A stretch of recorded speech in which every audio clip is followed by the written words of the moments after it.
This is my American Roomba 980 by iRobots. My robot cordless vacuum cleaner, kindly given to me by my good friend Scott from Dallas. However, since obviously we unboxed that video and time has passed, he's just been in use upstairs. So I thought we should do a maintenance video on him and see how that goes, see how filthy he's got in use and how he copes with abuse. So let's have a look.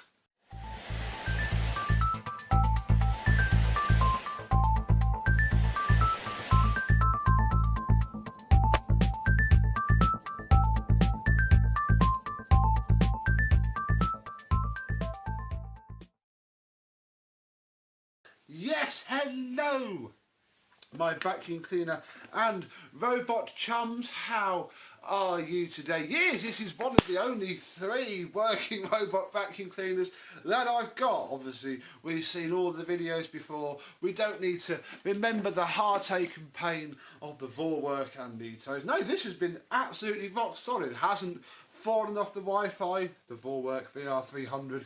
In contrast, maybe stays on it for a day before crashing off and refusing to connect again. And that's back in its box now. I've just been using this, and yeah, the problem with autonomous things is that it crawls out, does its job, crawls back under its bed. I'm sat just over there on my desk working, so you don't really see much. So what I thought we'd do the other weekend with the children is we played with some party poppers, and me and my son thought we'd see just how good this was at carving its way through that.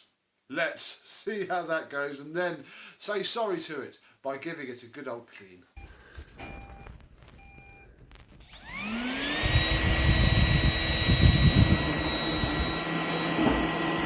have to wait a minute.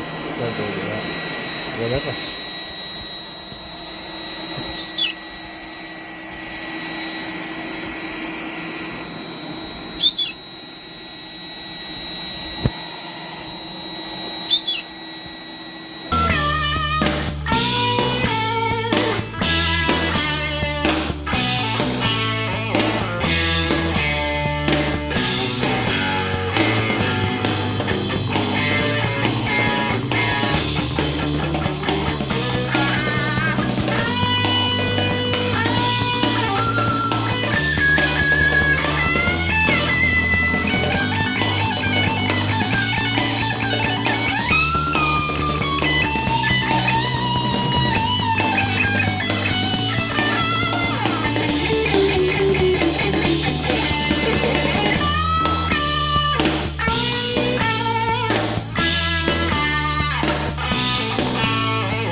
Oh, it is saying it's full. Hang on, I might have to stop. As much as I was hoping to just do this as a sped up thing, look, it is saying it's clogged up, and that's not terribly surprising really. So, I guess we'll have to empty it. We'll empty it into this dump truck here, look. There we go. And we best check if it's oh. Doesn't like party poppers, Charlie. Get rid of those. Oof. Right, can you push that yellow latch in? No, that's it, and then lift up. Lovely. Right, pull out the rollers and take all that off. I think you pull it from that. There you go. And look, quick. You take all the stuff off there. Look, it's child's play. And then I think we can carry on. I think it just doesn't like the long stringy bits. It's as bad with its rollers as the Henry Quick is. That's not all party poppers. That's hair. That's Eva's hair.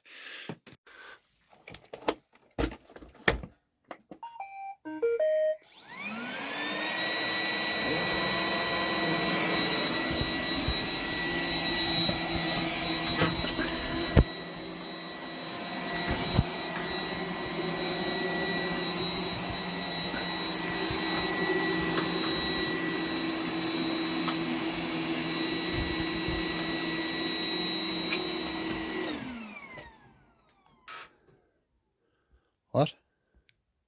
So yeah, lots of fun was had by all, and it did better than I thought, really. Bless it. Inside of here had to be emptied many times, and we'll start with this because this bin is quite a nice arrangement. And with me, I'm going to have our trusty friend, the Wizard, the MBV 190, because that's what I use to clean out these. I used to do it with the Vor work. I just vacuum it out, and I do it with this as well. Because yeah. Oh, I want a self-emptying robot, but they're so expensive. Even broken ones are expensive. So this is the dirt cassette. If we lift up this flap, we can see the filter. And yeah, I have run it around for several days afterwards. And this is sort of how it looks after a while. Obviously, you have these filters here. And what I normally do,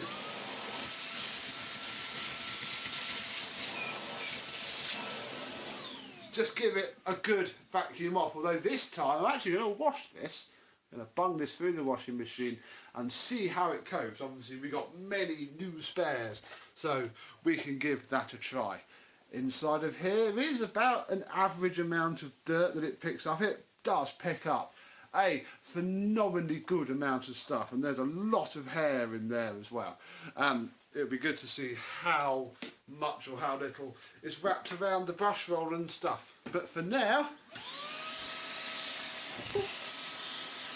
and then lots of gritty, sandy stuff in the bottom, which is in a crevice. Well, there you are.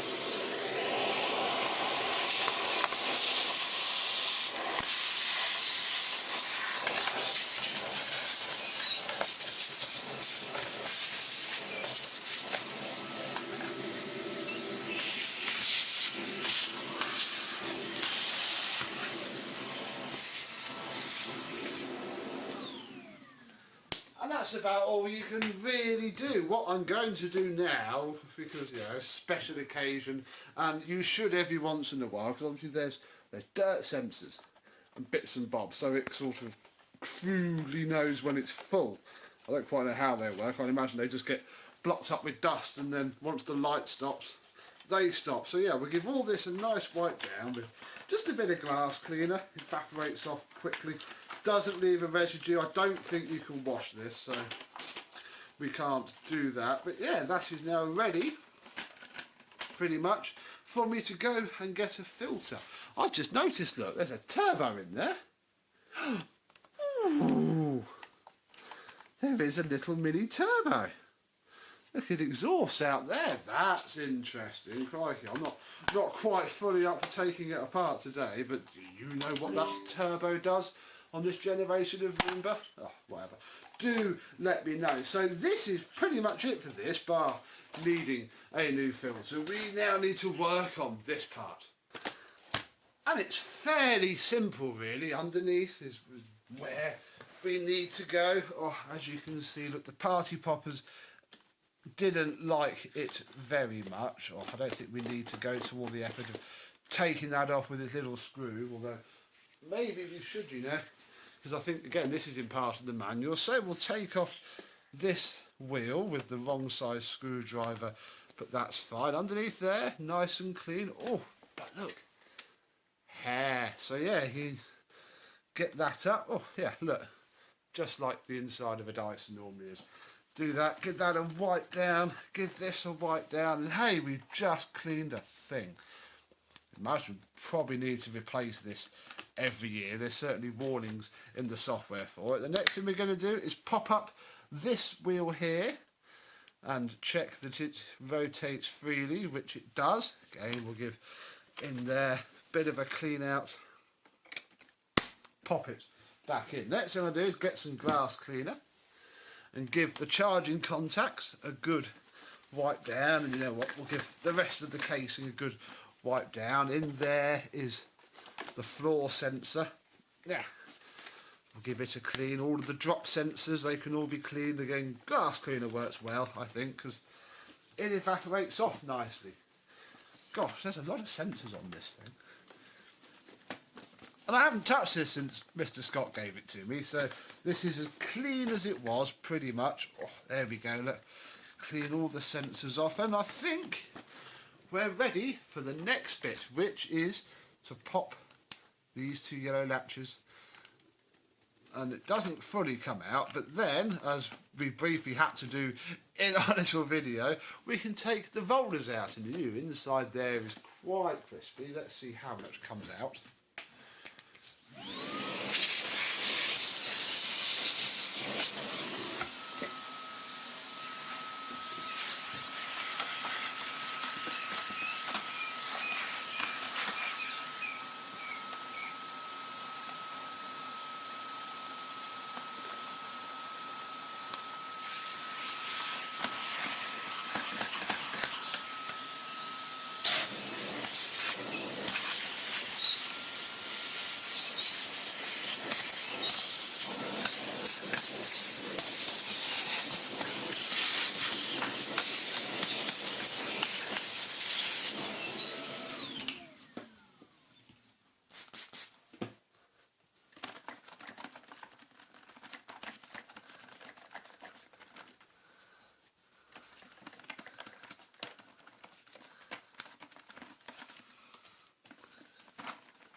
The next thing that we need to look at are these rollers, because yeah, they are not anti-wrap anything. I don't know, can you get anti-hair wrap cordless vacuum cleaner stuff? Do let me know. And oh dear, look, they are becoming perhaps a little bit chewed up on the ends. I'm sure we have a fair while to go, but oh, they actually look like they slide off. Oh. Do they just come off and we can replace them?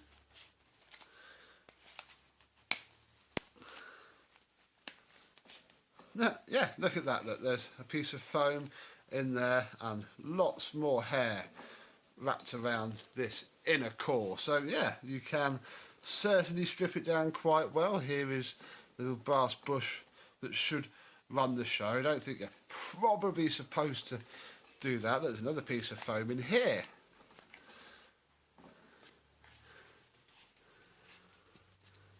There we go, and then that is through the middle of there. So that is how these work. These foam bits just sit here to stop this from collapsing, and all of this pushes through the middle. I don't quite think I needed to go that far. I think you can get on pretty well by just doing it in situ like so. Although I don't know, actually, all the fluff is in here. Oh gosh, all the fluff is in there. Yeah, maybe not today, but another day we might have to have this all apart and give it a good wash. But for now, this is perhaps a tad further than I wanted to go in the first place. So I think once you put this back together, she's done. Turns out there is an easier way to do this. You pop off the yellow cap here, and then you pull out. Oh, might have to have a little bit of help. It might be a bit stiff, but then you pull out this bit from the end, and then on this end it's handed. So once you take it off, you'll see that there's two barbs. You can simply slot it back in to the other side, and it's actually really easy. So yeah, I am doing this side because it gets all the hair off, all the gunk, and yeah, once you've done that, you've washed your foam pads, whatever, yeah, you line up those two notches there with the two notches on here. Yeah, it all goes together very nicely indeed. And all I've been doing is just sticking a little drop of lubrication, really not a lot at all, on there, just so that it spins nice and freely.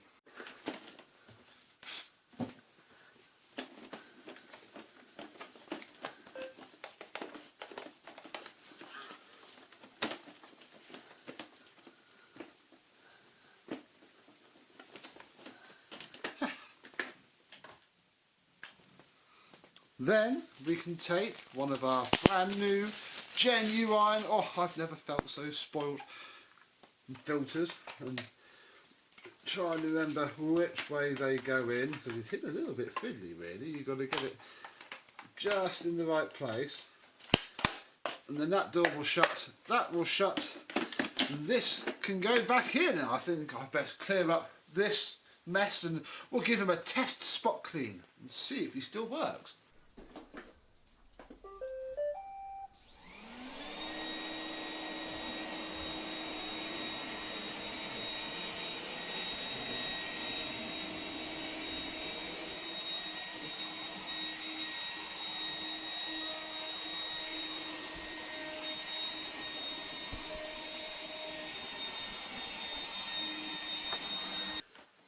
Well, he needs a charge very quickly. I didn't actually put it back on the base station after I cleaned this morning, but he runs, he works. Yeah, perhaps a little bit of a shame about that roller starting to go. Might have to look and see if I can get new ones, but working well once more. So tell me, if you have a old school, you know, Victorian style era robot vacuum cleaner, how often do you give it a good old clean out? And I suppose even if you have one of these very expensive new self-emptying ones, they're only going to empty a bit of dirt, from all of the dirt, you know, some of them are quite good.